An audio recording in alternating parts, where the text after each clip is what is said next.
2025 start అయిందండి. 6 నెలలు అయిపోయింది. మీరు 25 స్టార్టింగ్లో ఏం గోల్స్ అచీవ్ చేసుకోవాలని అనుకున్నారు? చేశారా? చేసింటే సూపర్.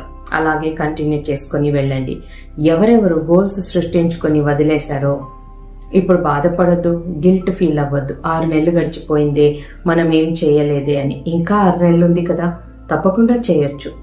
అలా మిమ్మల్ని మీరు మోటివేట్ చేసుకొని ఇంకా మిగిలిన 6 నెలల్లో మీ గోల్స్ని మీరు ఎలా సృష్టించుకుంటారు అనే దాని గురించి ఆలోచించండి. సో ఫస్ట్ ఆఫ్ ఆల్ మీకు గోల్స్ ఏంటి అనేది రాసుకోండి. మీకు ఏం కావాలి అని మీకు క్లారిటీ ఉంటే కదా మీరు యూనివర్స్ని అడిగితే యూనివర్స్ ఇచ్చేది. సో ఏమేం గోల్స్ కావాలి ఇప్పుడు మీకు, దాన్ని రాసుకోండి. అవి ఎందుకు ఇంతవరకు మీకు అచీవ్ కాలేదు అని ప్రశ్నించుకోండి. మిమ్మల్ని మీరు ఆన్సర్స్ రాయండి.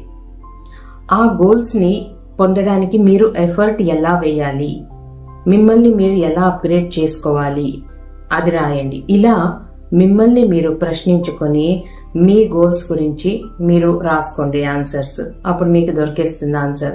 ఎందుకు దొరకలేదు, దొరకాలంటే ఏం చేయాలి అని.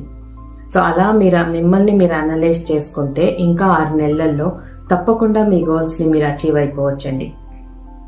6 నెలలు అంటే ఊరికే కాదు, ఉన్నాయా 6 నెలలు. మీ గోల్స్ని తప్పకుండా మీరు అచీవ్ చేయొచ్చు. మరి ఇంకా ఎందుకండి ఆలస్యం? గోల్స్ని సృష్టించుకోండి. అవి ఎందుకు ఇంతవరకు మీకు అచీవ్ కాలేదు అనేది రాసుకోండి. అచీవ్ అవ్వాలి అంటే మీరేం చెయ్యాలి అని రాసుకోండి. ఇలా దాని గురించి ఇంత రాసుకున్న తర్వాత మీకు ఒక క్లారిటీ వచ్చేస్తుంది నెక్స్ట్ మీరేం చెయ్యాలి అనేది.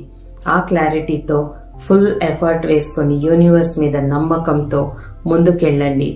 అంతా సవ్యంగా జరుగుతుంది. మీ గోల్ మీకు ఈ 2026 స్టార్ట్ అయ్యే లోపు దొరికేస్తుంది. ఓకే.